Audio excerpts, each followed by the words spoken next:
Welcome to the podcast where we say, buy more tools. Buy more tools. Buy more tools. Buy more tools. Welcome to the podcast where you might develop a tool addiction. Wah, wah. In this episode today, we're going to be talking about some of the things that you need as a homeowner in your house, just as tools that we think that you should always have, even if you're not construction-y or DIY friendly or anything like that. And we'll tell you, should you buy it cheap or should you buy the quality one?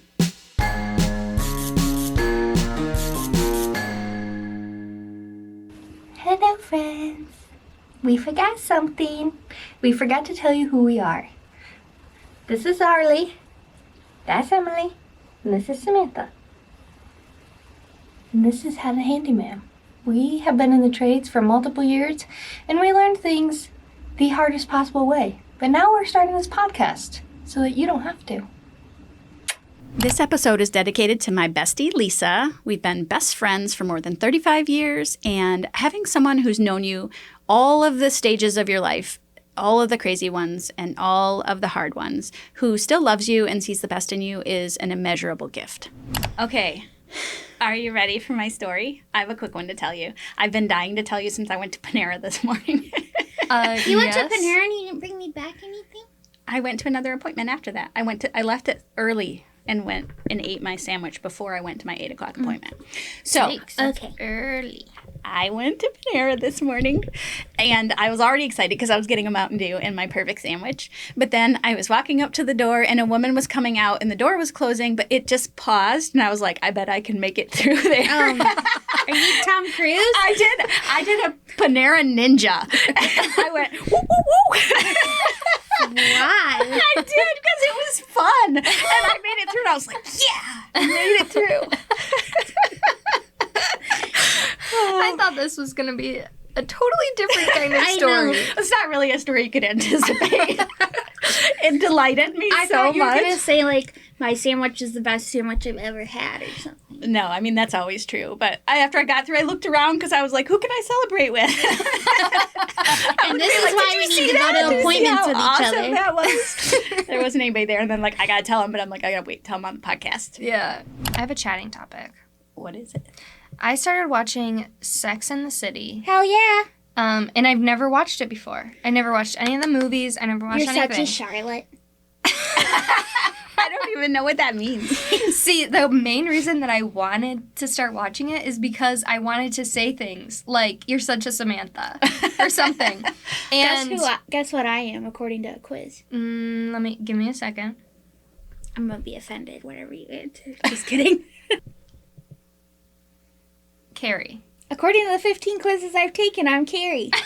The 15 quizzes I've taken. Because I'm like, I can't be that cool. And then Lucas is like, I would think you were Carrie. And I was like, and he said, because you dress a little kooky sometimes.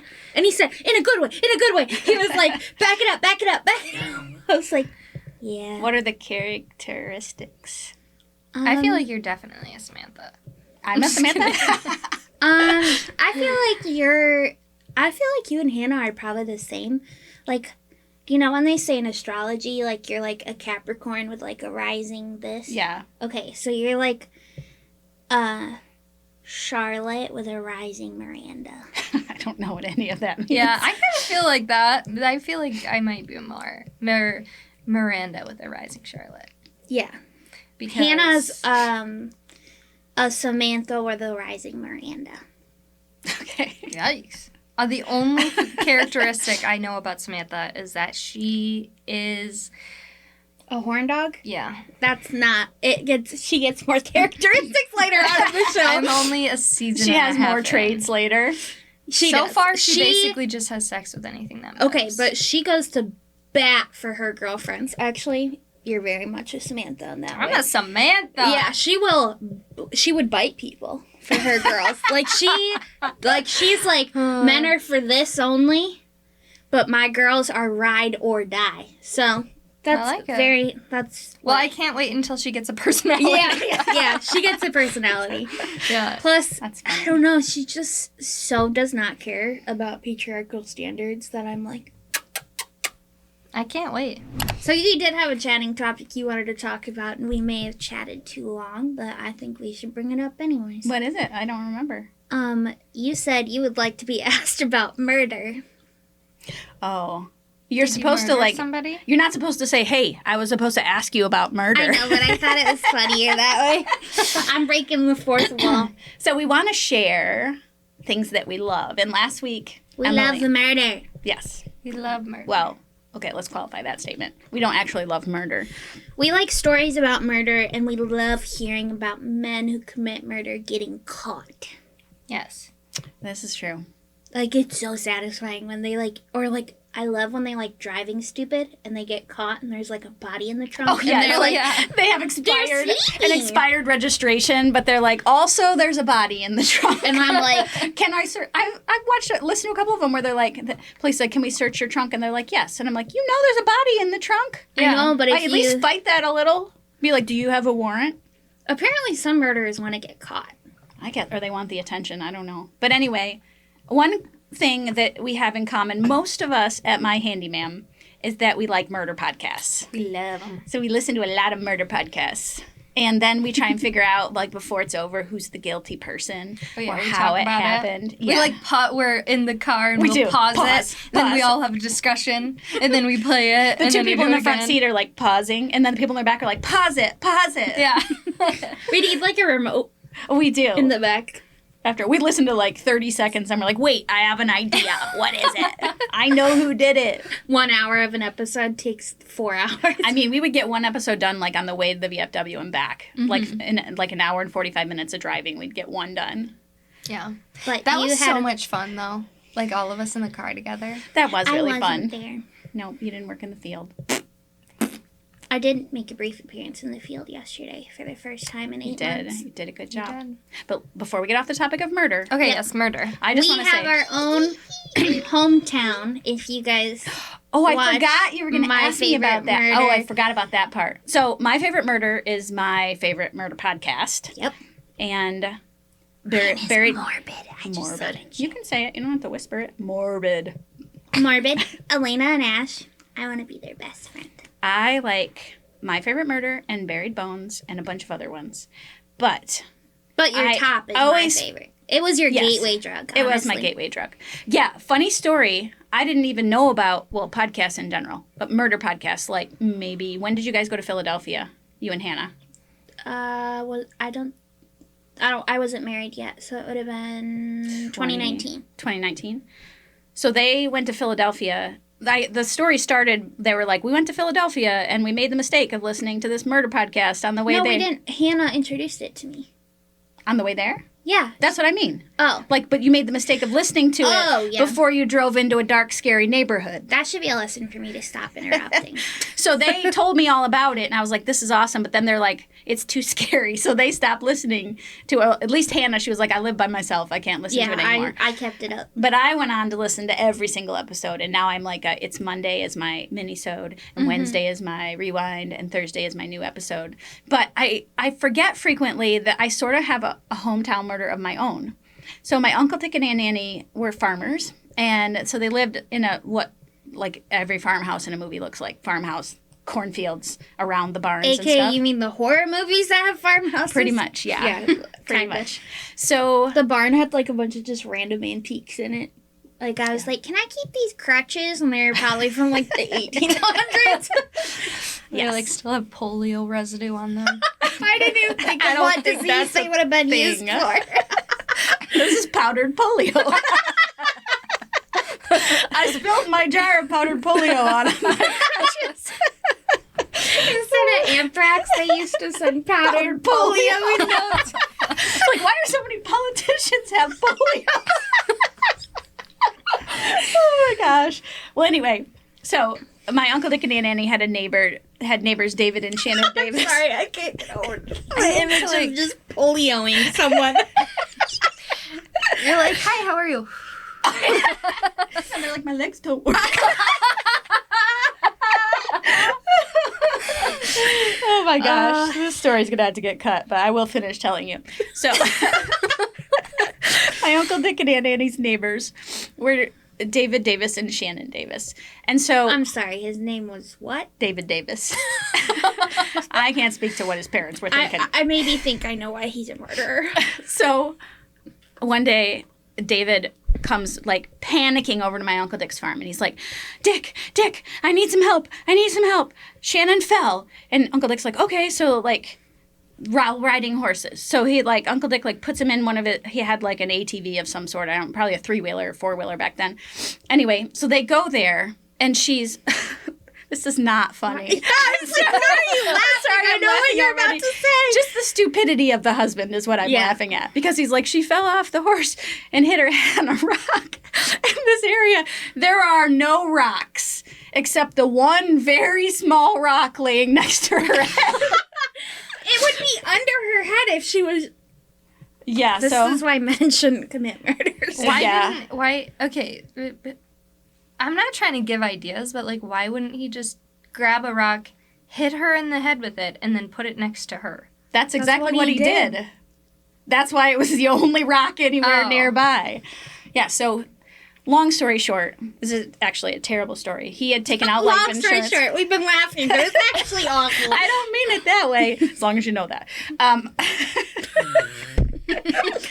So he had given her a horse tranquilizer. Like, he And then- seduced her and then gave her a horse tranquilizer. I don't know about the seduction part. That was in the ID discovery about it. Well, they were I married. deep dove. I don't know how much seduction there was. Maybe he seduced In her. an open field? Yeah, there's seduction involved. What? Yuck. Anyway, they went on a... That's why her shoes were off. I don't want to talk about that. Yeah. They went on a horseback ride. And he waited. They rode long enough that the paralytic kicked in. So then she did fall off her horse. But then he hit her in the head with a rock. And then, like, staged it. And then went running. Left his horse behind. And Because ran. why would you use the mode of transportation? Yeah. Oh, my gosh. And they knew immediately her body was, like, full of this horse tranquilizer. So it's like, did he think they wouldn't run a toxicology report? Anyway, we're back. Arly has been to the bathroom. And now this is the post-pee part of the podcast. Pre-pee, post-pee. That's right. Yes, this yes. is the PPP, the post-pee podcast. Post-P podcast. Are we ready for our main topic today? I'm ready. Melissa, gonna What be- is it? What is it? Do you need a drum roll? It's our favorite tool! Yay! I love it. So, we're going to talk about our favorite tools and the most essential tools that you should have, like, in your house. And this is if you're a DIYer or if you're just, you own a place or you live in an apartment or, tools that we think that everybody should have or at least have access to. The Handyma'am starter kit? The I Handyma'am love starter that. kit, yes. This is your virtual Handyma'am starter kit. Yes, it is. And some tools, we'll go through them all. But we're going to play a game today Oh. with... Is there prizes? Can I win? No. Oh. You can win a kiss. You can win her Eternal Love and Admiration. I already have that. Not until you win the game. All right, I'm going to try. You're going down, Her sucker. favorite pearl. Okay, so the game is cheap or quality. So I have a list of I compiled a list of all of the things that our crew thinks are like the best things to have in your tool bag or their favorite tools and some other things that I added. And we're going to go through them and talk about them and their uses. And then I'm going to ask you guys whether you guys think we should get a cheap version or a quality version. Okay, I'm ready. Hold on. I need to pull I'm it up. scared. I don't like to lose. She doesn't I know. like to lose. Okay. Unless you know you're not good at it, like trivia, and then you're like, this game sucks. I'm like, I'm getting something to eat. This has a bonus question. Ooh. The first one does. The first one is measuring tapes. Cheap or quality? Wait. It depends. Is it living in the bottom of your purse or hanging out in your junk drawer tape measure or doing work? This is a tape measure that a person has. Cheap. I'd say medium. That's not an option. You have to pick one. I'm prejudiced. I think good tape measure. Okay. By which I mean it doesn't slice you up when you use it. It doesn't come back so fast it takes your eyeballs out. It doesn't bend easily. Okay, you're just talking about estate sale tape measures right now. Okay, sorry. I say high quality. Expensive. Okay. I said cheap. Oh, dang So it. here's the thing. If you're using a tape measure every single day, get a good tape measure. But if you're not, if you just need it every once in a while, you don't need to spend $30 on a tape measure. That's just like outrageous. They have pretty good tape measures. You can get a 12-foot tape measure, which is all you pretty much need in your home. You don't need anything really longer. I wouldn't get one of those 6 feet ones because most ceilings in regular apartments non-Hobbit homes. Yeah, non-Hobbit homes are like 8 to 10 feet. Yeah, we would be just fine in 6-foot homes. Yes, we all would be fine.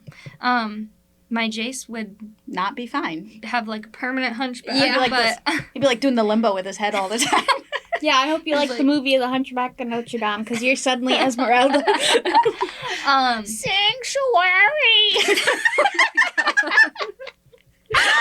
Okay, our bonus question. Our bonus question is: how many measuring tapes does a person need? All of them. Do I win?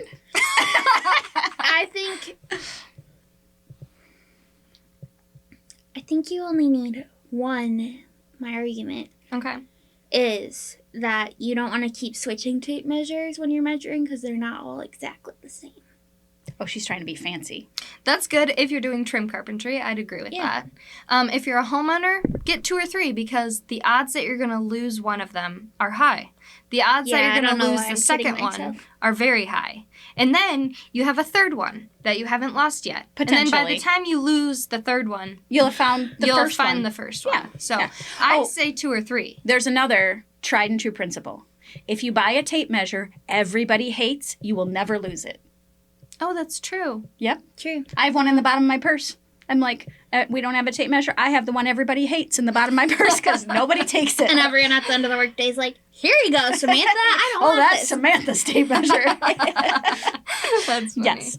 My This is fun. recommendation is Menards has a great section of hand tools, and their tape measures are Oh, yeah. like you can get a tape measure I think for like $13 maybe. Some and of they them have are more at expensive. least 2 sizes, which is important. Yeah. Like if you're a homeowner, I would not recommend buying the 35-foot tape measure because they're heavy. They're just not. They don't. Unless and you need a weapon. For a woman, they're not as comfortable in your hand. yeah. Yeah, but I like the Menards has multiple sizes. Oh, I should have brought it upstairs. It's in my car. But I have like it's pretty light and it's I don't know why I'm yawning again. Sorry. it's got a lifetime warranty. So it cracks or breaks or something, I just bring it into Menards. I go grab the same one, and they just swap them out. That's all. So, like, your, $10-20 goes, literally forever or until they probably... Yeah, and if you have a warranty on tools, a lot of times you have to, like, pack it up and send it somewhere. Mm-hmm. But here you can just walk into a Menards and walk in with a broken one and walk out with a new one. Yeah. I would like to say for you non-Midwest listeners, Menards is pretty much exclusive to the Midwest. Oh, is that so true? I'm sorry Oh. about that. I did not know that. Womp Womp womp.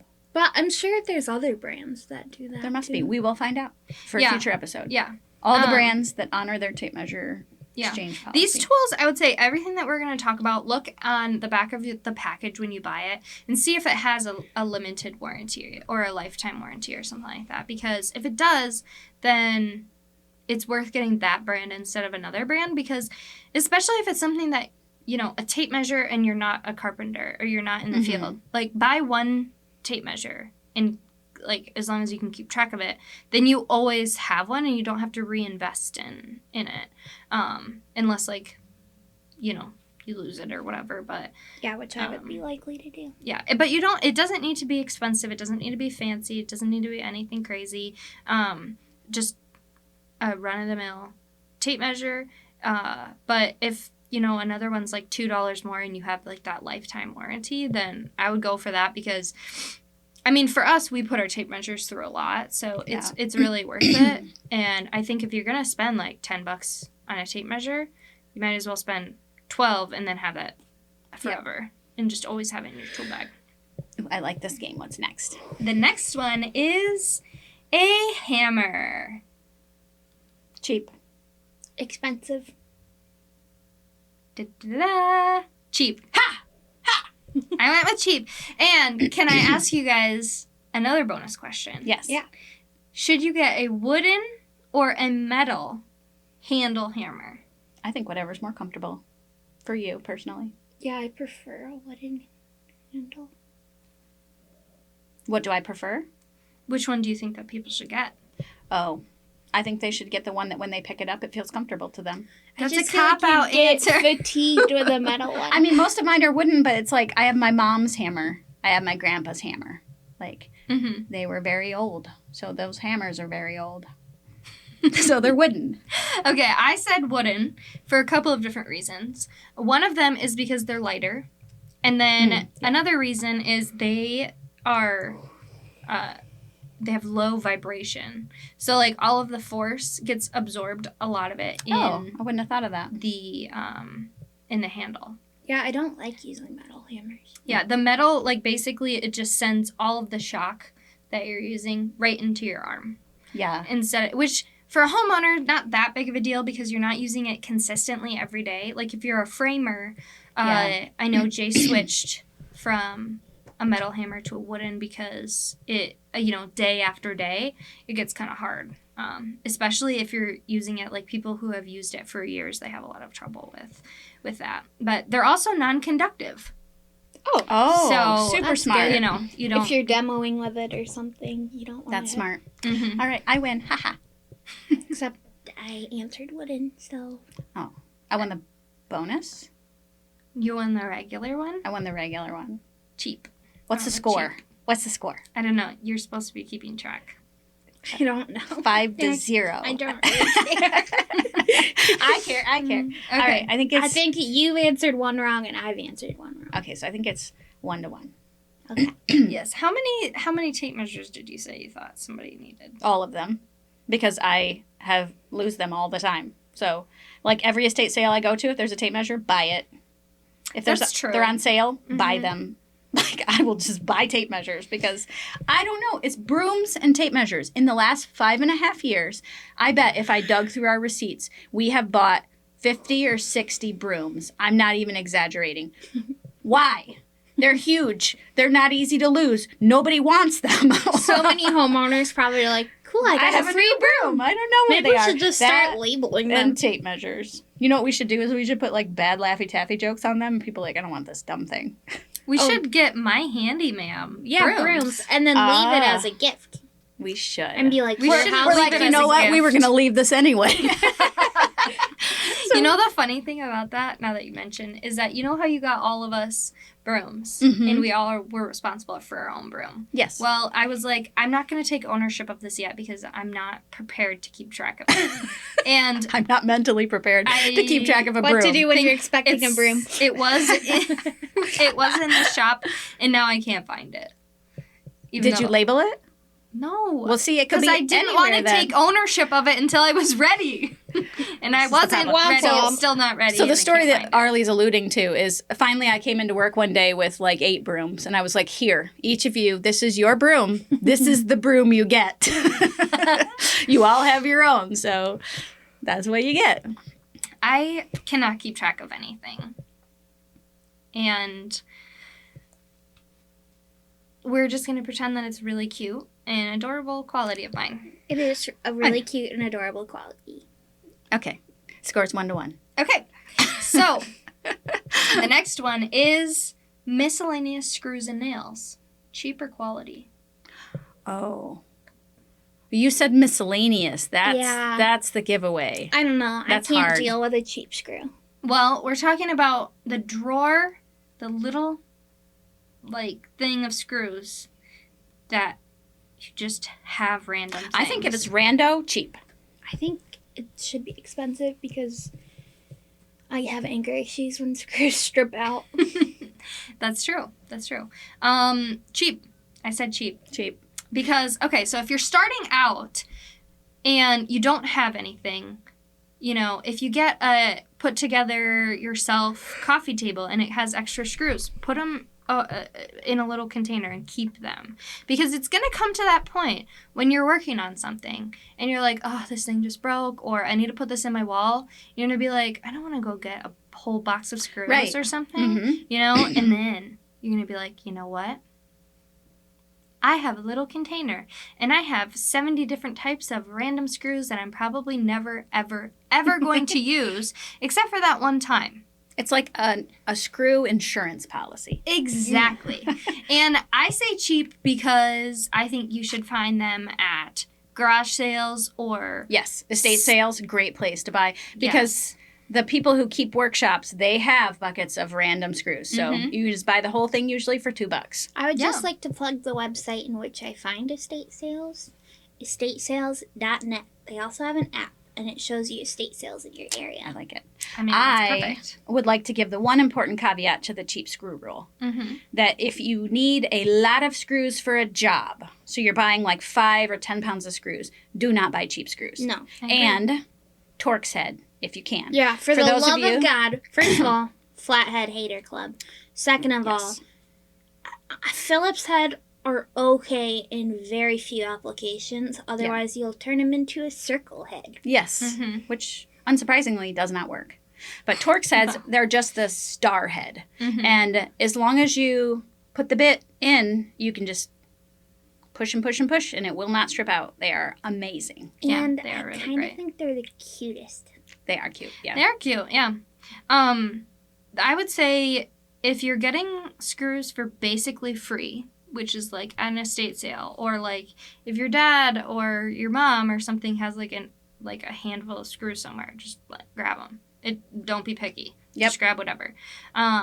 If you're doing like a specific project, find the right screw for that. That's and a good one. we'll talk about it later. Yep. With specific screws and whatever. If you have a choice between Phillips and a Torx bit or a star bit, I would say the Torx because they're a lot more user-friendly. One quick tip.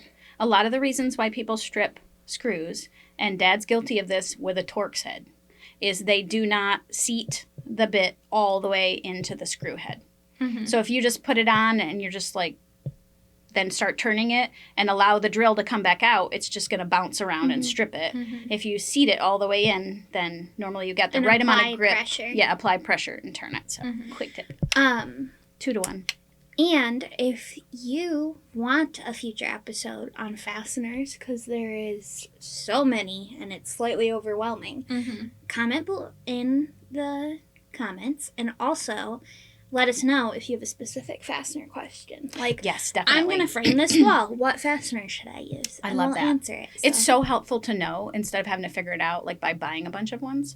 We could do, instead of like, I mean, there are literally thousands of kinds of fasteners, but we could do like top 10 fasteners you're likely to need and then like introduce our favorites. Yeah, and you could also comment on one of our many social posts or join our Facebook group, which is, you just search How to Handyma'am group. But if you want to join our other socials, it's at How to Handyma'am, and you'll find us pretty much everywhere. Yeah, and I'm still beating you. Scores 2 to 1. What's next? Okay, what's But I feel like I next? should get one for a natural plug. I don't know. A ratcheting screwdriver set. Expensive. I went with my Yeah. gut on that one. Yeah, I'm going to go with expensive. Okay. I said cheap. Oh. And here's my thing, okay? We might not be good at this. Mine that I have was $20 on Amazon, which I think isn't very expensive. But I'm trying to remember how much my expensive one was. I think it was only $30. yeah. But my set, okay, let me explain this. It has this little case, and I was going to bring it in, but I lost it because I can't keep track of anything again. But it is my favorite thing. I actually bought it when I was working in the office, and I was buying tools for our new people, and I got it for one of our new people, and then I stole it from them. Whoops. And then I lost it. Karma, I guess. Useless theft.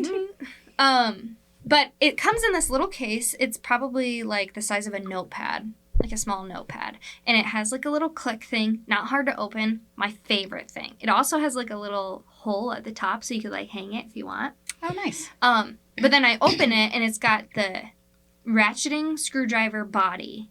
And it has, like, almost a, like, an extension bit that gets, like, it has, like, rungs on it almost. So it can go, like, longer, shorter. And then it has a conversion bit for precision one. So if, like, you're fixing your glasses. Oh, for tiny little bit. Yeah, for tiny. Which they're called, like, precision screwdriver kits or whatever. You can I think, get, like, electronics have those tiny screws, too. Yeah. It has an adapter to put those little ones in it, and it has 6 or 8, like, different heads and sizes. And then it has the standard size of flatheads, Phillips, star bits, square bits, those hex bits that have, like, the circle down in the center. You know what I'm talking about? Oh, yeah. And then it also has another adapter for hex bolt, like, that's heads, nice. which is awesome because you don't have a lot of applications if you're a homeowner that you need something like that. But every once in a while, there's something. TV mounts. TV mounts And some handrails. curtain rod mounts and blinds mounts often come with a hex head. Yeah. And that, it has, like, 7 or 8 standard sizes, and I've gotten away with using those a lot. And we have, like, you know, like, big kits of all the different sizes, and I've gotten away with using that for a handful of different things and not had to pull out my other thing. So that thing has probably been my favorite tool in my tool bag for sure. And for $20, I mean, that's a lot, I think. Arly, I have a question. Yes. Why would I want a ratcheting screwdriver? What are the applications of that? Okay, well, I mean, if you're putting together furniture, like, For sure. just in your house, and so a lot of furniture comes with those Allen keys. You know, those little L-shaped Allen wrenches. Allen wrenches, Mhm. yeah. And these, so a hex bolt or a hex head for, like, in these kits, they're actually the same shape. So they're that octagonal or hexagonal shape. Hexagonal. It's hex. And so you can use your ratcheting screwdriver, and you can set it either to go clockwise or counterclockwise, or be unmoving, which is like a manual screwdriver. And you can use it and just go, which is great, especially if you're trying to use one of those Allen keys for something, but then there's, like, a piece of the furniture right next to it. So you have to, like, put it in and then do, like, a half turn. You have to take it out, and then you have to put it up, and then you have to do it again. But if you have the ratcheting thing, you just go. That thing's perfect. You can tighten your door handles with it. You could put in your outlet covers, and I mean, there's, like, endless. I have a good application. Yeah. You know how cabinet hinges have, like, 16 screws to adjust? Yeah. It's good for that. Yeah. Mhm. Yeah. Yeah, it's good for so many different things. And it takes a little bit longer if you're going to put something into the wall to do it with a ratcheting screwdriver, but you can get, like, a screw into a stud in your drywall with a ratcheting A screwdriver. lot easier than a manual screwdriver. Oh, yeah. Yeah. And it's harder than, like, a drill. But if you don't, like, you almost never need to use a drill. Like, you don't really need to get one, you know. If it's just you and, you know, you just want to hang, like, a not too heavy, like, picture on the wall, like, just get a ratcheting screwdriver, or really whatever you can, and just get it into the wall. But I would say you don't need to spend a lot of money on those to be able to get it to work for you. I love mine. It's literally, I'm probably going to buy, like, 7 more so that I... Like your tape measures? Yes, so I stop losing them. Or at least I have one, even though I've lost the 6 other ones. But I love those. That's top thing. Like, if I knew my friend was, like, moving into a place and they don't have any tools, I would buy them that. Yeah. Yeah. And definitely, that's my favorite. Yeah, because putting together this with just the Allen wrench was not fun. No, that was terrible. And if I hadn't have lost my thing, we would have been able to be helpful. Okay. Plus, Arly and I, for some reason, were putting it together That was like not We working. were passing the Allen wrench back and forth. It made absolutely no You have sense. an entire truck full of tools, and you're You passing. had your tool bag right out there. So. I know, and you're passing like the Allen wrench that I came think it with was the shelf. just like a bonding moment, maybe. It was interesting, although we like put it together wrong like 4 times. Yeah. We didn't read the instructions, so we were just kind of like. Yeah, please read the instructions. We were just raw dogging it. Yeah. So. Okay, next one. Utility knife. Good. Expensive. It depends on what you're using. Has to be it the for. one most perfect utility knife in the world. Your baby knife. A utility knife is for utilities. So what do you think? Cheap. Expensive. Ah. Actually, sorry. Expensive isn't the right word. Quality. Yeah. Because Quality they're is really the right not word. expensive. They can get kind of expensive, but For those of you watching video. yes, Samantha has her favorite. You For said those the of you knife. watching a baby audio, gave me. she's showing Tell- a red utility knife. Tell us the and- story of how you got possession of this knife. So I have this Milwaukee Fastback, which I am in love with. And no, Milwaukee doesn't sponsor us right now, but I don't care because I love this so much. I want to talk about it. Is it one of those that you can go? Yeah, it's the one you can like hit the button and then spin it out. I love it. Well, okay, so what's awesome about it, if you're not here, it fits nicely in your hand. It has like an indent for your index finger and your middle finger. So you get a good grip on it. It has like little ridges where your thumb goes, so that's also awesome. It has a little clip so it can go on your belt, or you can hang it somewhere like on a bulletin board or like a pegboard. It has a way to cut when it's closed, like a seatbelt cutter, which is pretty amazing. And then my favorite part, it has this little thing that you pull out where you can store your spare blades, so you have fresh ones. And when you take your old ones out, it has a place to put them until you get somewhere you can safely dispose them. And sentimentally, this is the knife a baby gave me. So a few Christmases ago, our family, Sammy and Tom, and I don't think Simo was here yet. It was just JoJo. I think Simon might have been a wee little guy. Simon might have been an Simon infant. He was born. Okay. So Jonah was then maybe 2 or something, and we did a family gift exchange, and we wanted Jonah to be able to participate. So the thing that Jonah gave was this knife. So then a couple years later, I was explaining to my nephew how much I love this knife, and I was like, this is the knife that baby Jonah gave me. And he said, a baby gave you a knife? So now we call it the knife a baby gave me, and I love it. One reason, like, the thumb holder and the finger spot is really nice is we often use utility blades for, like, cutting drywall or cutting different things that you really need a precision cut for. Yeah. And so it's nice to have some, like, the bulky box cutters. They're Yeah. sometimes hard to manage. Yeah, so for those of you that don't work, like before I was in the handy field, I called it a box cutter. So I call it a utility knife now. I don't know why. Because that's a utility knife. A box cutter, I think, is the one that slides up. Oh, well, so most of you probably in a normal home would have a box cutter, and you would buy it probably at Walmart, or like you wouldn't necessarily go to a hardware store looking for a nice box cutter. It's in your junk drawer one day. Yeah, exactly. And most just of have those, it. It just populates. they have a screw in the middle, so you have to unscrew it and take it apart into 2 pieces to put new blades in, and they're kind of spring mounted, so you have to get it just right. Well, this one you just have one button that you push to pull the blade out and slide a new one in. So that's a feature I didn't even talk about that's fantastic about this knife. Yeah. Favorite tool ever.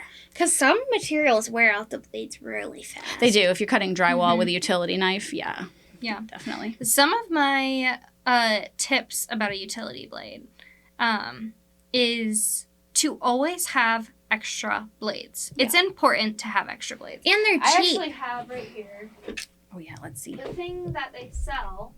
Sorry, maybe I should have staged this. They sell these packs of utility blades, and they kind of just like slide out. They have a at little the bottom. dispenser on the bottom. Yeah, you can hang them They're up. kind of like a Pez dispenser, but for razor blades. Yeah. And I don't know if you guys know, but the top half of that is for the used blades. Yeah, that's what I use it for. Oh yeah, it has a little trash thing. Yeah, it's Oh, kind of I like wish a sharps container for needles, but it's for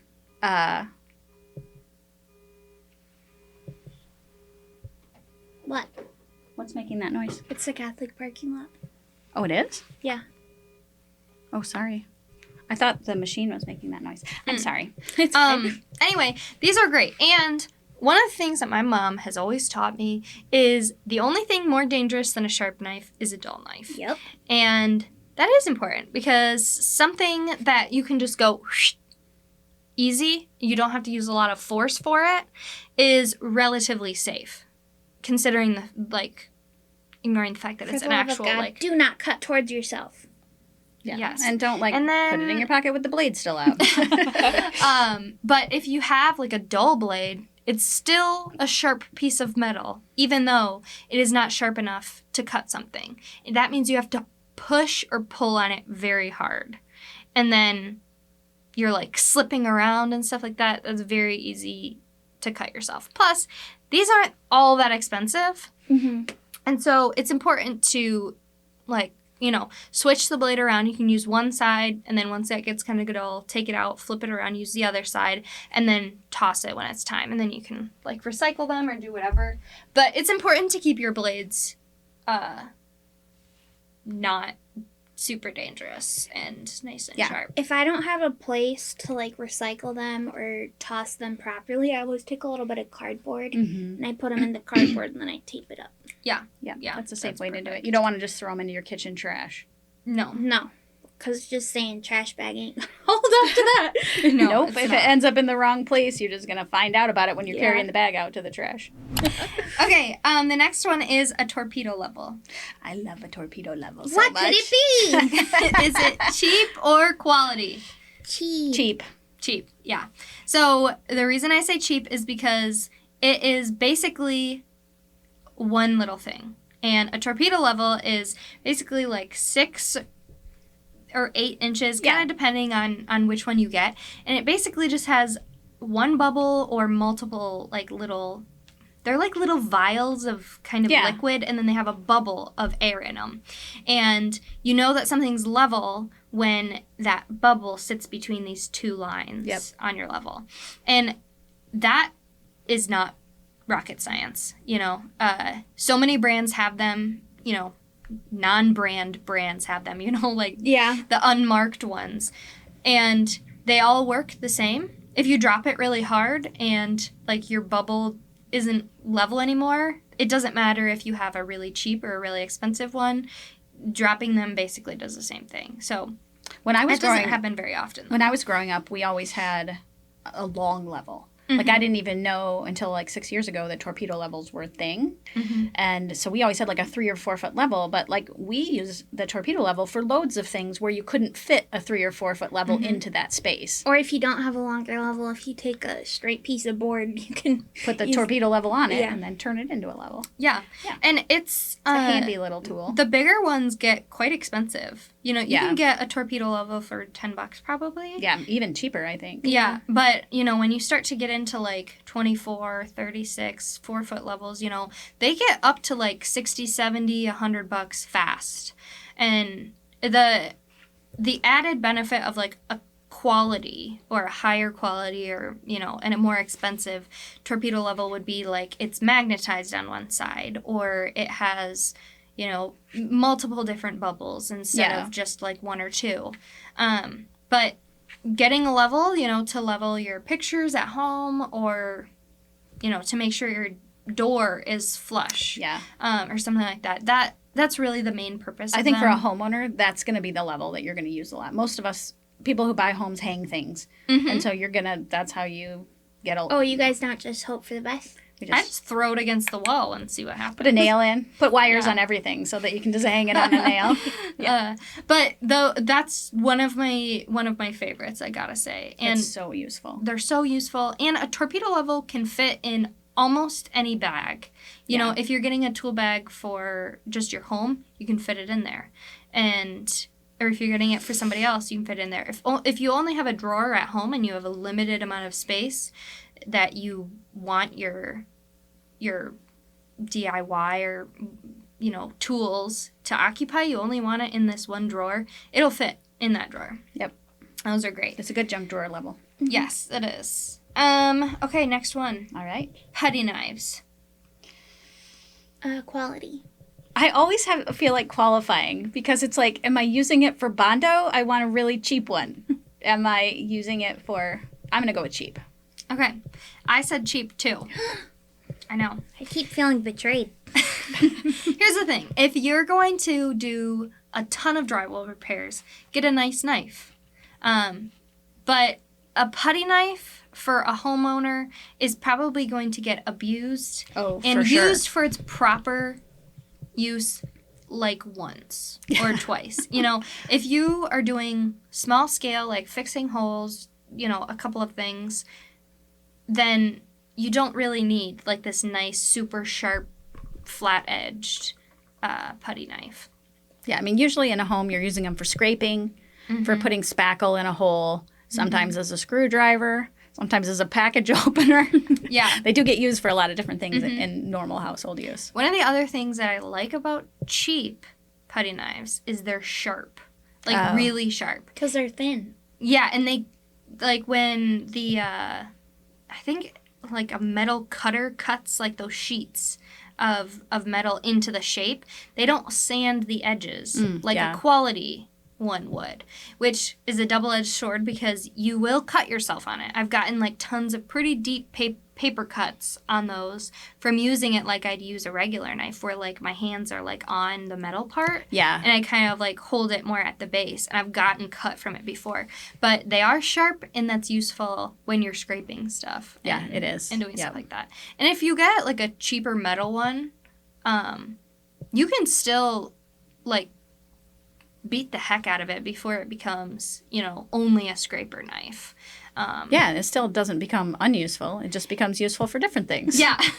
And you can still, like, you can do a lot of things before it gets, like, dented up enough where it's hard to use. It's just one of those basic things like a screwdriver. It's just so useful to have. And there's a bunch of different sizes, and for a homeowner, I'd say, like, a 4-inch putty knife is probably fine. They come in, like, 1.5 or 2 for 8, 10, 12, whatever. They come in, like, varying, like, widths of how wide, like, the paddle part of it is. Yeah. But, like, 4 inches, that's a pretty good size for one. Yeah, you might want a 2-inch, too, because sometimes you're doing like a 2-inch. spackle, like, between trim and the edge of the wall where you need a skinny thing to get in. But, yeah, if you have a 2-incher and a 4-incher, at almost all applications, you'd have what you needed. And there's some... I mean, you got us that pack that had 1-inch, 2-inch, 3-inch, 4-inch, 5-inch, 6-inch. I don't know how much those were, but those were nice. Those were really nice. It came as a set from Amazon. Yeah. That would be a great buy for a homeowner, I think. Yeah. Okay. Electrical tape. I guess I didn't even know there was a cheap versus quality. I've only ever bought cheap. I think cheap. Cheap, yeah. Electrical tape is electrical tape. And it doesn't matter what brand it is. They all serve the same purpose. And they have to be rated. Yeah, yeah. And they inherently are cheap because it's just a roll. They have, like, different colors and stuff like that and different brands or whatever, but electrical tape is electrical tape. And I would say you should definitely have this on hand as a homeowner. Yeah.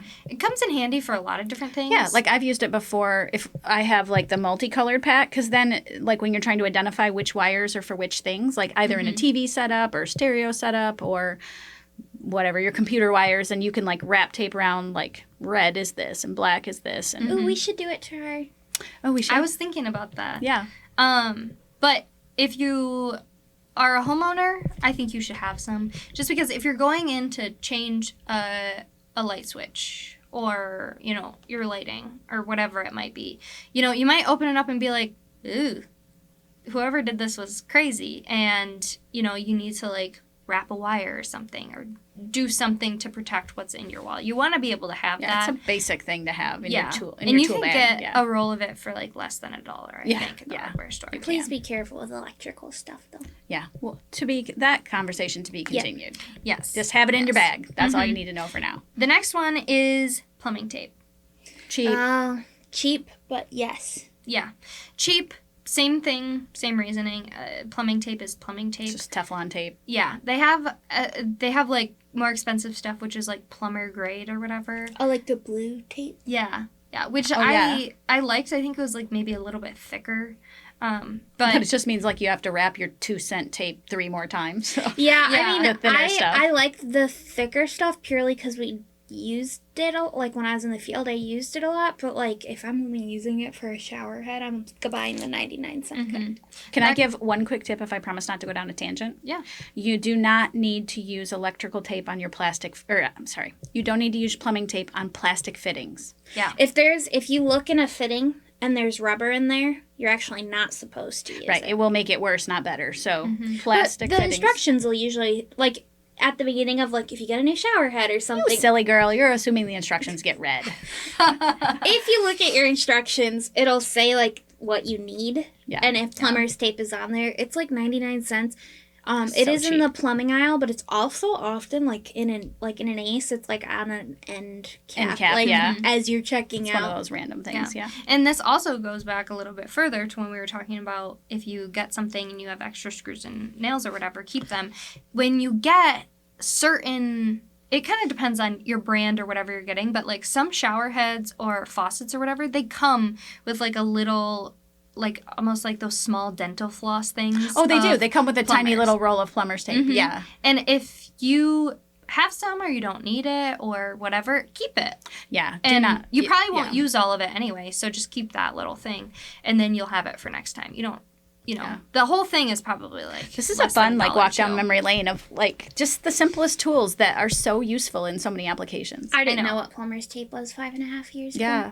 I used to just raw dog screw things in, and that's why everything at my parents' house leaks. You're like, who has some bubble gum? I was just like, they screw together. I don't need anything. Yeah, when plumbing fittings go together, you need something to stop the water. Because, of course, the thread is great, but it's not a perfect seal. So. Yeah. You need something. Okay, the next one is pliers. Good. Quality. And I will, if you want, I will tell you a nice, medium, long story about why. But let me just say, quality. Well, I said cheap. I'm sorry. I said cheap because I would have, like 6 months ago, I would have said quality. But I've been using pliers. Okay, first of all, when I first started working here, I had many different types of pliers. Over the years, I have lost every single one of them, and I no longer ever have pliers with me. Never. If anybody says, don't you have pliers? Nope. You're I do so not. silly. Why don't you grab your pliers? Nope. Because Nope, they don't have exist. Them. They do They're not with exist. my broom. They're gone. But I've been using them at this house that I've been working, and I've been working at my sister-in-law's house for free, and I go over to her house, and all she has there is a pink tool bag with random tools. It was like $30 for the whole thing, and she has cheap pliers there, and they're great. Couldn't notice a difference between that and anything else. I think it's, once again, like, if you're in the field and using pliers a Yeah, lot. I think like, it's a difference. Yeah. Because the problem I have with cheap pliers is the mechanism that, like, I mean, they're basically like scissors. You know? They basically have the same mechanism. If that gets loose, they don't work as well. That's true. And I have a pair at my house that you can adjust that. all of them you can adjust it. This is beside the point. I could just You're fix like, it. I don't want to fix I the don't tool. like pliers that are like you use them 3 times and then they're loose and then you got to tighten them and use them. So, but in a normal house, pliers at estate sales, because people who love tools buy nice tools and then eventually they pass away and then you can buy all their really nice tools for not very much money. Yeah. Hand tools are notoriously cheap at estate sales. Yeah. Estate sale tip, go on the last day. Oh yeah, everything's 50% off. Yeah. I'd say if you are moving in somewhere soon, or if you live on your own now, or, whatever, you should look around, springtime to see who's died. Oh, that sounds terrible. Lord. No, you should see what kind of sales are around and go looking for them. It does take a little extra time, and you have to work around the schedule of garage sailing rather than store hours. But it is worth it, especially if somebody's working in the field like we do every day, we love them. We love going there because we get Or like, ooh. like even one of like these, one medium of these. quality or cheap ones, but you get them still for cheap. Yeah. And if you're not doing this for a living, it makes sense to buy them like secondhand instead of, spending Well, I your do money it on for a that. living. And hand tools, I feel like, hand tools, if you take care of them, which actually doesn't require a whole lot, don't leave them out in the rain. Like, they will last a really, really long time and be super durable, even the inexpensive ones. Yeah. And Habitat Restore sells hand tools as well. Yeah. Oh, yeah. And it's not like saws and drills and stuff, they keep getting like kind of nicer and better and higher quality and more convenient. But like a screwdriver is a screwdriver. Pretty much a screwdriver. Yeah. It hasn't changed. They perfected long the time. design of that a while ago, and it still works. So there's nothing like new or crazy coming out that might be like a step above. It's all going to be the same. Yep. So, okay, next is, I wasn't sure whether to share this one for homeowners or not. A square. Oh, a speed square or carpenter square? Yeah. Cheap. Okay, I don't know if cheap is plastic and metal is quality, but I prefer metal, so I'm going to go with quality. I like the plastic ones. I'm going to go with cheap. Okay. I actually didn't put anything next to it, so you're both right. Yay! I wasn't sure whether to share this one or not. I just like a metal one because the plastic ones can get munched up. I can see, though, why you hesitated, because as a homeowner who didn't work in this field, I had like an old-fashioned giant metal carpenter square. Mm-hmm. But what we're talking about, right, is a speed square, which is basically a triangle with an edge on it. It's like EA big. If you're listening, I think there's 7 inches by 7 inches. I use it in the field all the time. I know, me too. But I like I like the orange plastic ones because I know where they are. Like in my tool bag, I can pull it out easily, and it's something I use a lot. So, yeah, there's probably, any of the things you've mentioned is probably like, how in the field are you? How much is it homeowner? It is a difference, but yeah, I think in general, I would vote cheap. But yeah, I would say cheap. Whether you need it as a handyma'am essential is dependent on whether you are going to use it or not. I think if you're a home handyman who uses a saw, you're going to need a speed square. Yeah. Yes. If you're a home handyman who in general doesn't use a saw, you probably won't have a need for a speed square. And don't want to know how not 90 your corners are. Yeah. Just don't look. If you don't have a need for things being square, or if you're not making anything or creating anything, if you're just hanging things and just generally trying to like tighten have things, fix upkeep things in your house, then you really don't need one. But if you do, a couple bucks, and you can put it in your tool bag. Okay, next one. Work gloves. I'm going to say quality, but I will say quality ones aren't necessarily expensive. Yeah, they're not very expensive. Yeah. I said cheap, only because I have bought like a nice pair of work gloves. Yeah, you have like a Carhartt leather pair. Yes, and they were probably like $35, which I think are pretty expensive. Yeah, for that is work expensive, gloves, yeah. especially because you can get those like plastic coated ones for, I don't know, $4. Glitter, yeah. Yeah. Super cheap. And I said cheap because if you're a homeowner and you're getting them because you're moving lumber once or something, get cheap ones. Yep.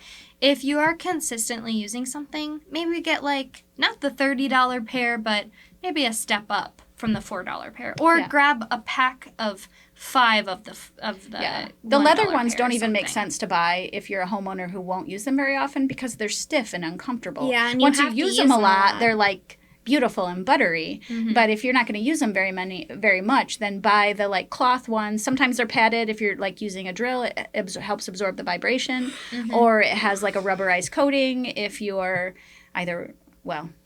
usually that's like working with wet things like in the garden. Mm-hmm. Yeah, there's some different uses, but really any of those would work.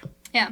I think that's important because I used to think that it was just for when you were working with sharp or, gross things or whatever. But it's actually really helpful because, like, I have little baby hands. And no matter how much I work in the field, I I don't get calluses. Like my dad has really thick calluses, and so does Jace. But I don't get those. So if I am, like, really wrenching on something or using a hammer a lot, I will get blisters. Oh, yeah, same. And sometimes, like, shoveling and whatever, too. And sometimes I'll be wearing gloves, and I'll still get blisters, but not as fast or not as bad if I'm wearing gloves. But, like, I wear my gloves because even though I get these blisters, you know how people get blisters and then they turn into calluses? Mine never. No, mine don't. It's been 2.5 years and I still don't have a single No, callus I'll get on a my blister hands. and it will, like, heal and then it will, like, fall off slowly. And yeah, and then it that's turns normal back into skin baby again. skin. I wonder Yeah. if it's a guy thing. Maybe. I don't know. But my hands just cannot take, like, that. Well, we handle a lot of things that are pokey. Yeah. And you can, like, handle them super carefully and try not to poke yourself, but just put a pair of gloves on. It's not a big deal. No. Or I like the ones with the padding when I'm using an impact driver or a saw a lot because there's a lot of vibration and it really does help with fatigue. So you might not need that normally as a homeowner, but if, like, you're building built-in bookshelves or you're building a bed, like a set of bunk beds, or you're, like, building something, you're going to be using, like, saws and drills quite a bit, and they do help. Especially if you're a homeowner and you don't do it all the time, your hands aren't going to be used to it. Yeah. You'll end up finding you have, like, the tingle all the way up to your elbow that sticks around for a while. That's not a good thing. No. I get that especially when I'm using any tool that vibrates. Yeah. Like a multi-tool. The multi-tool, yeah. And the jigsaw a little bit, too. The jigsaw, I But use it a lot. the multi-tool is probably the worst. When it goes like that, and then I go like... Or anything that's, like, oscillating, because Yeah. sanders will do the same thing. That's actually, a sander is something a homeowner is more likely to use. Yeah, that's true. And so, so the anti-vibration gloves are really nice. Yeah. Okay. This isn't technically a tool, but I want to add this in there. Get drywall anchors. That's just... I don't even know if there's quality drywall anchors. They're all plastic. Yeah, you can get a kit of, like, a bunch of different sized ones. I do have a preference for drywall, though. Okay, tell me. So most anchors of any kind, you make a hole and pound it in. Everybody has seen those. And then as the screw goes in, the little nuggets on the side open up and hold it in. But for drywall, and this does not work with plaster, it does not work with wood, it does not work with concrete, only works with drywall. They make an anchor that looks like a screw. And so the cool thing is it has, like, the little end of it is, like, flat. So you can put it on the wall where you want it and give it like a gentle tap with a hammer, and that little part will go in. And then you can just stick a screwdriver inside the anchor and turn it until it goes doot, and then it's flush against your wall, and then you put a screw in. Those work perfect for drywall. Don't use those on plaster walls. No, they only, on plaster walls, they'll just pull the plaster away from the wall. Yeah, you'll just chunk it out. Yeah. But for drywall, they're like... What an invention. Yeah. They make them in metal, too, which are a little more durable. Those before. Yeah, those are awesome. I love those. Definitely. I just think as a homeowner, you should have some. We do need to set up a link section. Yeah, because there's so many things that's like, just go buy this because you're going to love it. I know you're going to love it. And, you know, there's probably tons of different kinds of drywall anchors and whatever. I don't know if there's, like, a brand that sells them specifically or whatever, but they don't need to be, like, super fancy or have, like, any kind of, like, meaning at all to them. Just anchors, they usually come in a kit with correlating screw sizes. Yep. So the one thing I will say is pay attention to what the kit says they're for. Yes. Because there are different anchors for different materials that you're putting don't in hang anchor. a TV with a 10-pound anchor. Do not ever hang a TV with an anchor. You need a stud. Yeah. So that I wanted to throw that in. Okay. Okay. I like that. Utility scissors. Quality. Quality. I say quality because of the amount of times I've used non-utility scissors for utility things and then had to never use those scissors again because they won't cut anything anymore. Yeah. It's ridiculous. Can you show your utility scissors? Because Yes. we have like 3 pairs like among the 10 of us, and I love them so much. Yes. And they can be are- sharpened again. So like even when you abuse them, you can bring them back to life. So for those of you that aren't watching on video, this set happens to be like a Milwaukee pair, which we really love. They have really nice grip, and it's like nice and thick, so you can use them and you can wrench on them. They have a really nice mechanism where the blades come together, and that can be tightened if they loosen up. I've they had can those be sharpened for probably 2 years. I've never sharpened them, and I haven't had to tighten them before either. They really have held up really well, and the grip is still intact, and I've cut carpet with it. I've cut, Yeah. Utility so many scissors different will look a things. little different than normal scissors. They're normally a little offset. They look a lot like fabric scissors. They where do. they're meant, you can lay them flat and cut along there. It has inches on it. Yeah, it does. I didn't even know that. They have inches on them. Anyway, they're very cool. If you just look Here. up Milwaukee utility scissors, Hold they're on. very cool. For a moment. That's the sound These a ones good pair of scissors are make. these are covered in mortar, and I think probably some caulk and Probably wallpaper I paste. see some paint too. yeah, there's so much stuff on this, and they still cut fantastic. Love 'em. I love these. Can't say enough good things about them. Your dad would ground you if he saw those scissors and the condition they're in. He would definitely, yes. He's like at the shop right now, Taking care of some of our sharpening tools. all of our tools, and he looked at one of the chisels and he was like looked at me, and I'm like, I told you we needed somebody, to sharpen these tools for us. We do, yeah. We use chisels for Everything that Everything. chisels are not made for. yeah. You're like, don't have, Which is exactly what homeowners do. yeah. Yeah, I mean, you end up using it. So if you learn how to sharpen your tools, you can bring them back to life. yeah. Okay. This one is maybe a little controversial. A stud finder. Quality. Emphatic quality. I don't have an opinion on star finders. I say quality. Do you know how many times I have found, I'm using quotation marks, a stud Yes. that is not a stud? It I is know. not near a stud.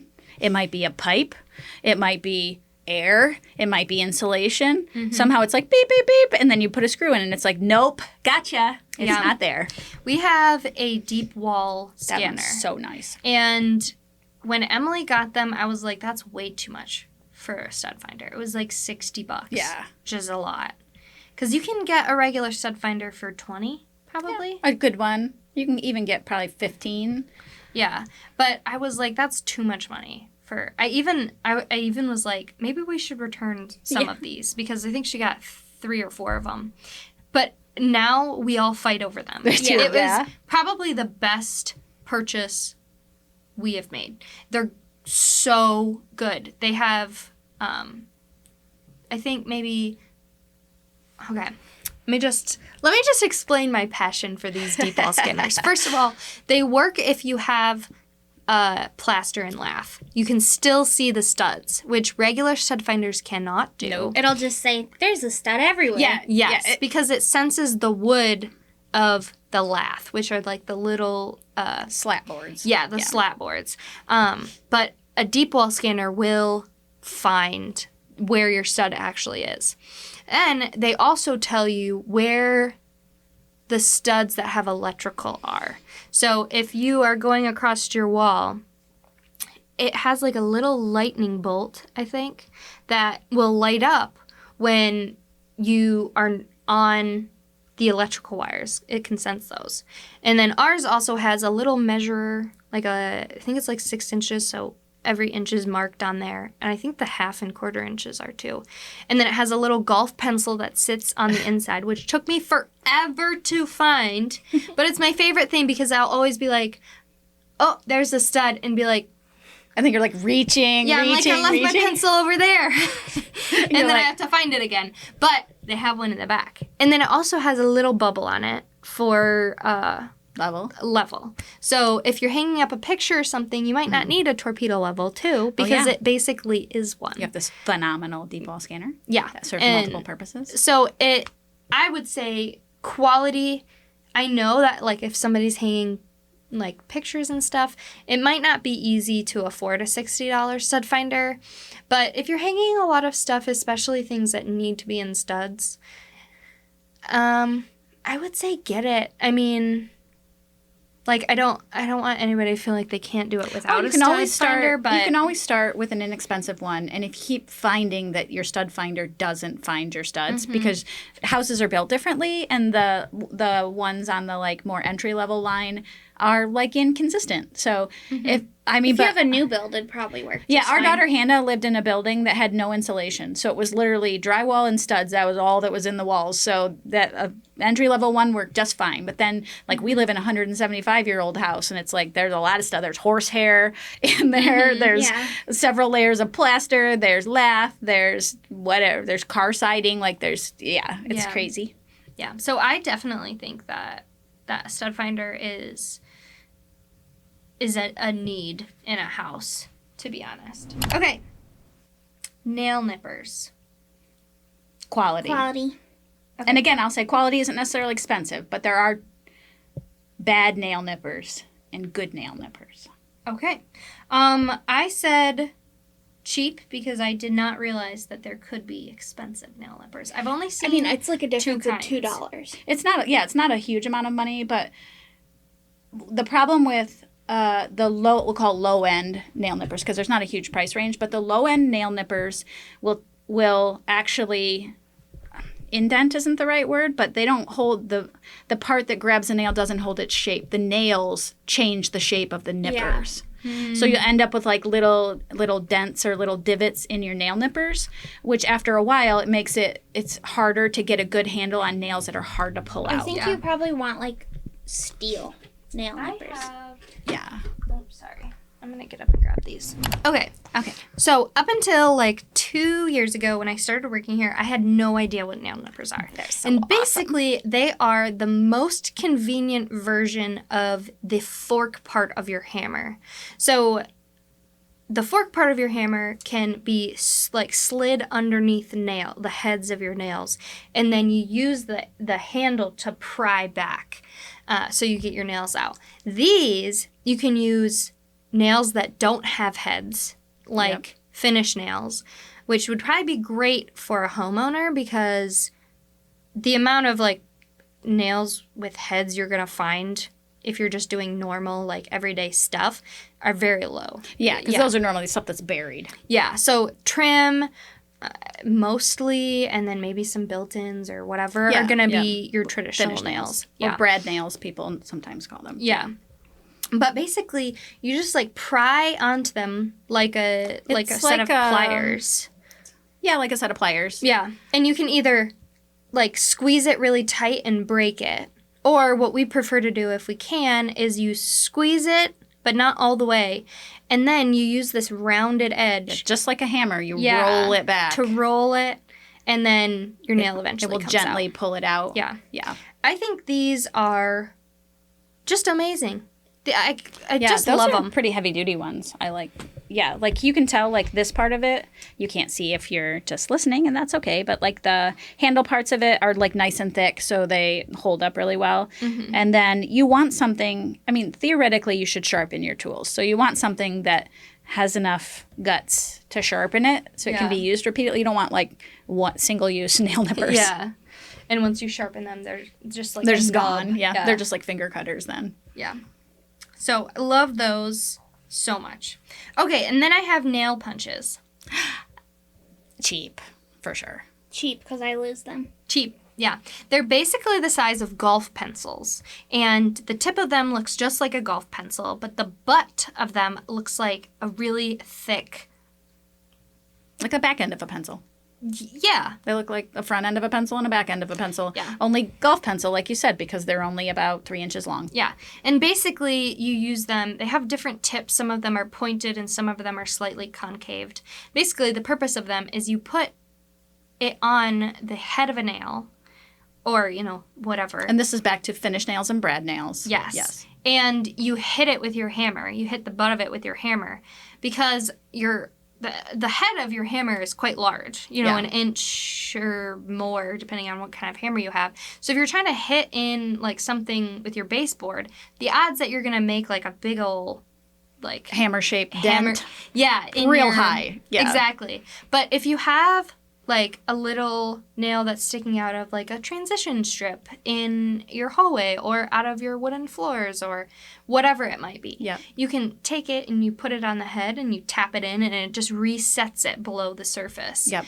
And that, I think, those are pretty cheap. You can probably get a pack of 5 of them for like $5. Yeah. Or you can find them at tons of garage sales Yes. and estate sales. And they're great. They're for a so lot of useful. things. They're Yeah. great, like you said, for repairing. Like you keep snagging your socks on something in the floor. But they're also great if you're installing baseboard and you don't own or rent or borrow like a powered nailer. If you're like, you got one stretch of it and you're going to put it in with finished nails and a hammer, like Arly said, you're going to get close to the wood and then you're going to be like, well, it still sticks out like a tiny, tiny bit. But if I hit it with the hammer, then I'm also going to make a dent in my wood. This, you just put it right on that little part that's sticking out 1/32 of an inch and just tap. And then it's under the surface. Yeah, those are, I love those. And I always underestimate how much I'm going to need them when I do like trim and stuff.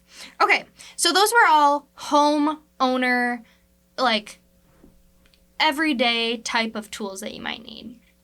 Now, I have 3 essentials for somebody who is just beginning to get into the DIY stuff. Or if you're just a step above your home handyman. So you don't just take care of your home, but you like do projects. Yeah, or you are starting to do a couple of things that you maybe otherwise would hire out to somebody else. Okay, yeah. And the first thing is a power tool. The first thing is a powered drill. And this could be an impact drill or a regular drill. And I have a strong belief that you need both of them. But that is coming from a person who has, like my dad, has always had a drill and an impact driver. And the difference in this is we have a drill.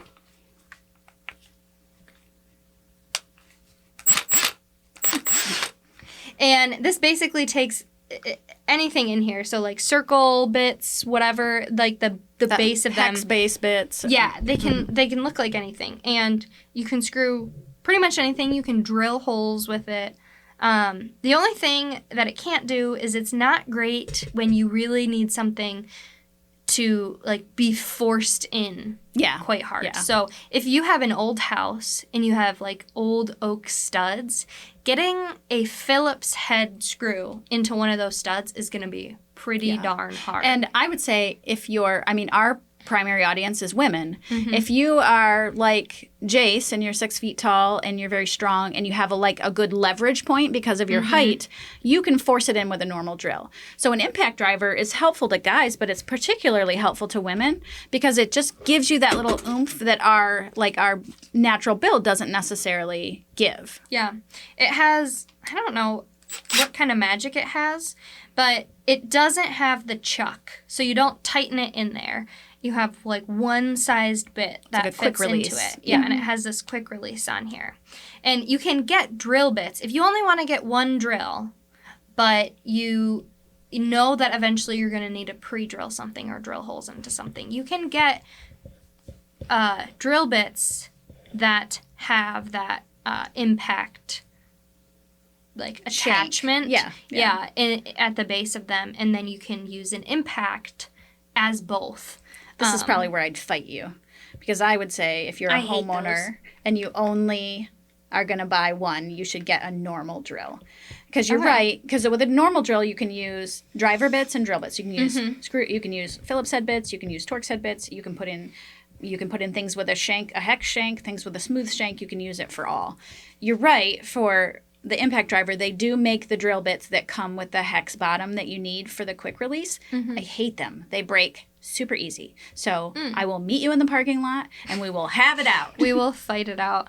Well, I guess you can go either drill if you're only going to get one. You could make it work with one. They often sell them in kits though for a good deal. You can get good sales. You can normally, especially around Christmas. You can get between Thanksgiving and Christmas, you can get lots of good deals. And what you'll usually find and Father's Day, a drill, an impact driver, a battery, and a charger.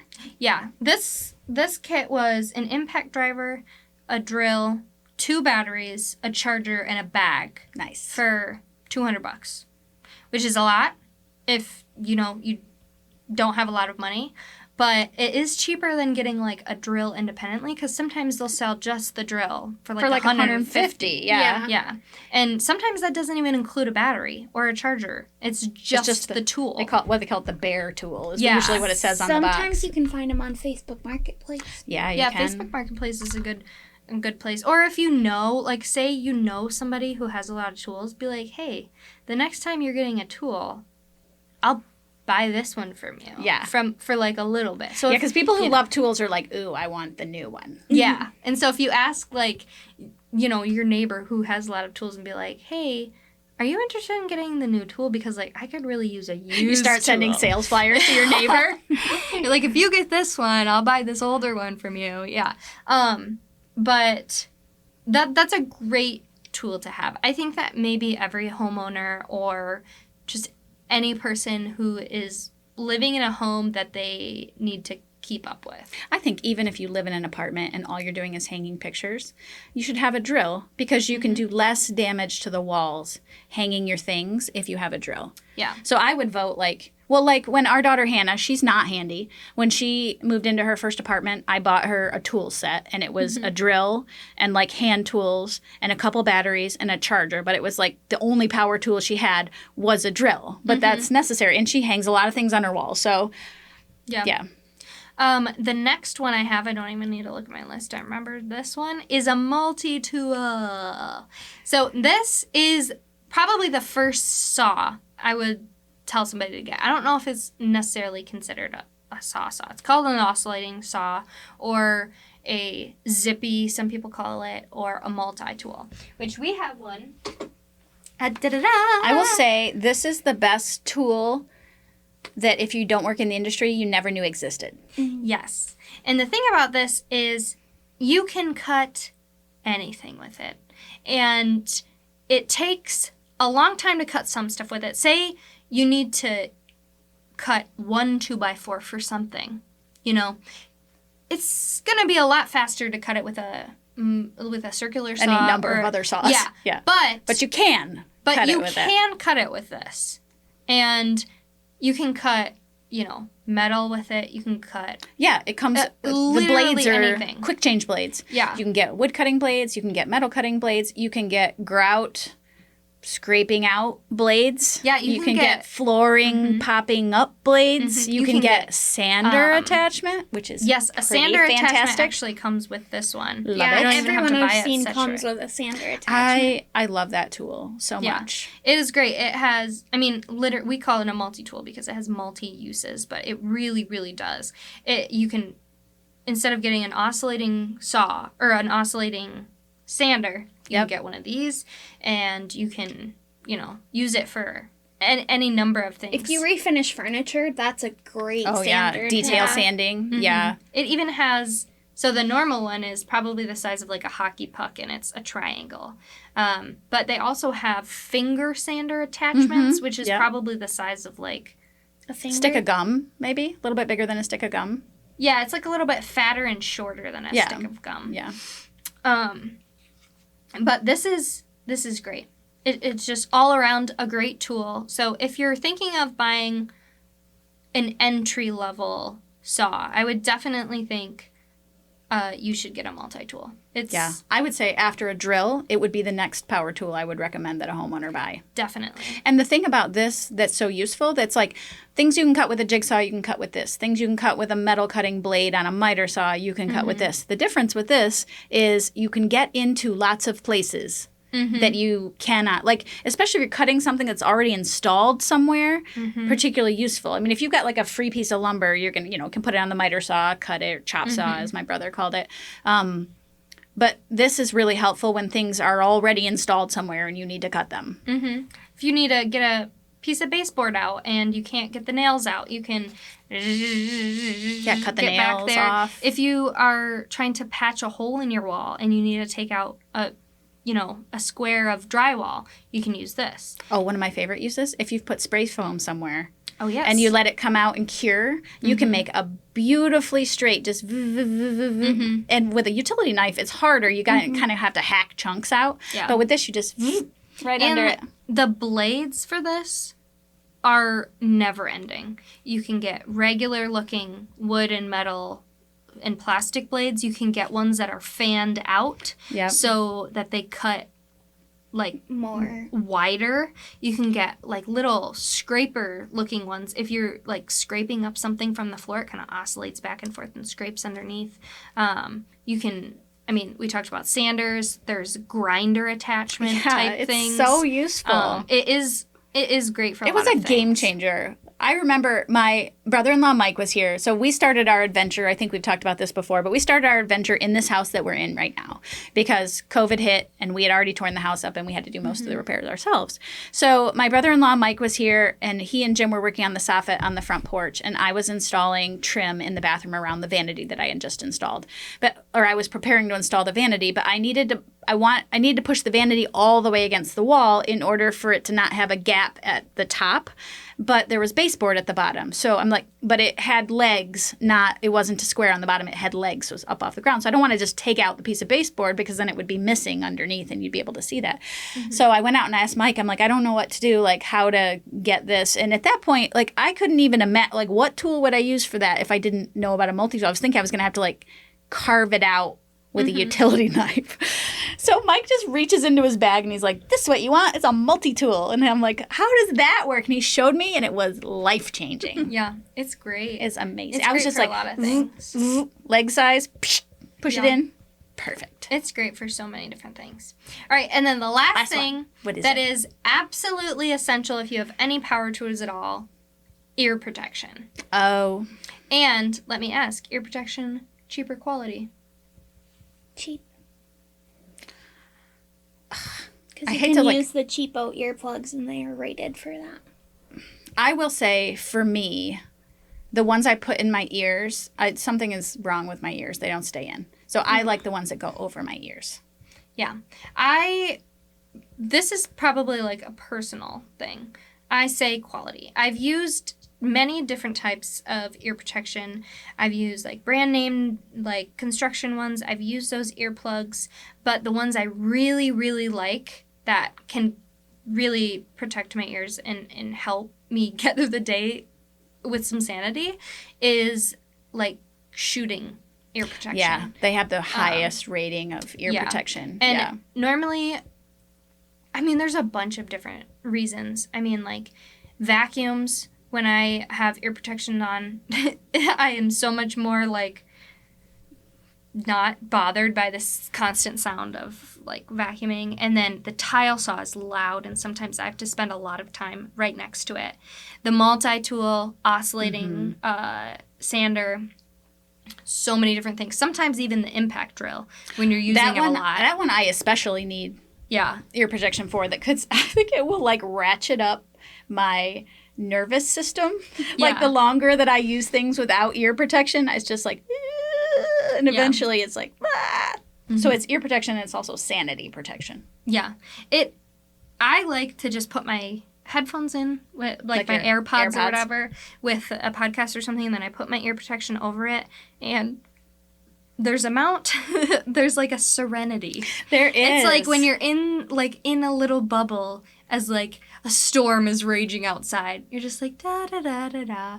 And it helps a lot of times when I get very frustrated because I've been like at the tile saw for 17 years trying to cut this piece of something forever. And it is really nice. Plus, you might be like, I don't need one. But if you have something going for a while and then you turn it off and you're kind of like, ugh, you feel kind of weird. It's because you need ear protection. Yeah. You're exposing your ears to too much noise, and it's a frequency that isn't appropriate for your brain, and you just don't want to jingle your brain up. It happens faster than you would think. Mm-hmm. I remember there was one time, maybe 2 or 3 years ago, when I was like, I was thinking the noise doesn't bother me. That was my approach. Like, it didn't, in the beginning, I was like, it's loud, it's fine, it doesn't bother me. But then after a while, I was like, there's a ringing in my ear. And I was like, have I ruined my hearing? And I was like, I will go insane with this ringing in my ear. And sometimes, and luckily for me, it was temporary, but sometimes that happens and it's permanent. Yeah. And it doesn't have to be, homeowners might think, I only do this every now and then. But traumatic ear injury can happen with repetition, or it can happen with just the wrong combination of frequency and decibel level. So that's an important one. That was my last one. If you have any tools and if you're doing anything, really look into the PPE that you need. It's important for a lot of different reasons, but we got one body, and we have, generations of men before us that have not used protection.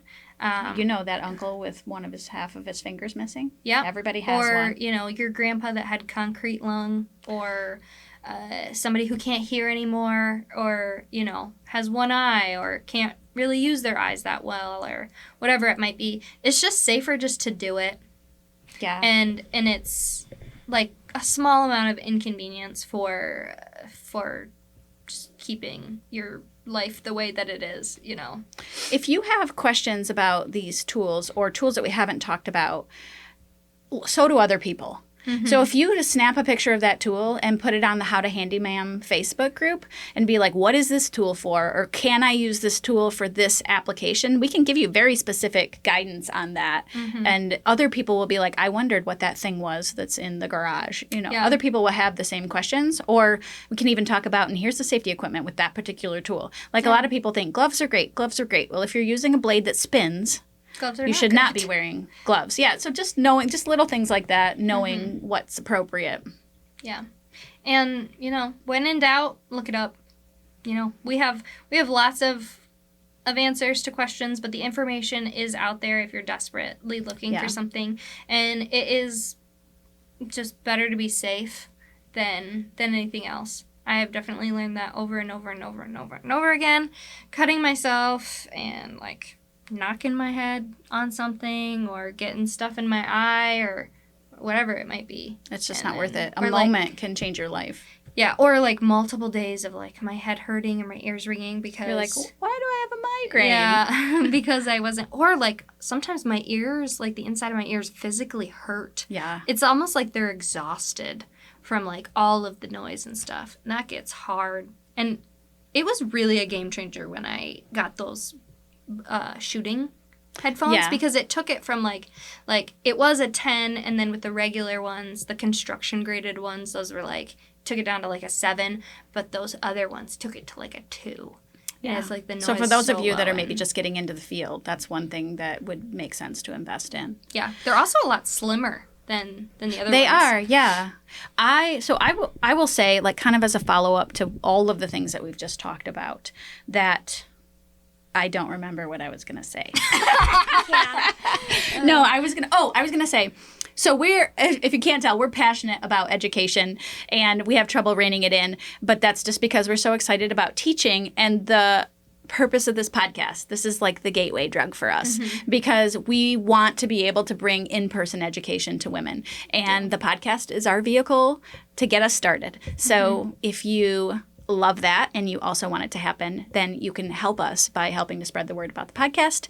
And you can find us anywhere at My Handyma'am if you want to see us doing cool things for customers. And you can find us at How to Handyma'am if you want to see us show you how to do cool things for yourself. Yay! Yeah. We love you. We love you. I love you. Mwah, mwah.